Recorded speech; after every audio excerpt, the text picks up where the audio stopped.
হিন্দুদের ধর্ম পালনের ক্ষেত্রে থানায় বড় বড় কন্ডিশন লেখা হয়, ডিজে বাজাবেন না, বাজনা বাজাবেন না, অমুক করবেন না, তমুক তারিখের মধ্যে বিসর্জন দিতে হবে, রাত্রে মূর্তি পাহারা দিতে হবে, সিসিটিভি লাগাতে হবে। এত শর্ত হিন্দুদের উপর চাপান কেন? মমতা ব্যানার্জিকে উত্তর দিতে হবে।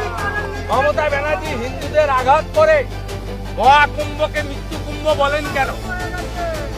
মমতা ব্যানার্জি হিন্দু ধর্মকে গন্ধা ধর্ম বলেন কেন? মমতা ব্যানার্জি 2024-এর 22 জানুয়ারি রাম মন্দির উদ্বোধনের দিন মিছিল করেছিলেন রাম মন্দিরের বিরুদ্ধে কেন? তার উত্তর তৃণমূলকে দিতে হবে। মমতা ব্যানার্জি সম্প্রতি এই বছর দুর্গাপূজায় পিতৃপক্ষে দুর্গাপূজা উদ্বোধন করতে গেছেন কেন? হিন্দুদের অপমান করার জন্য? পিতৃপক্ষ আমাদের শুভ নয়।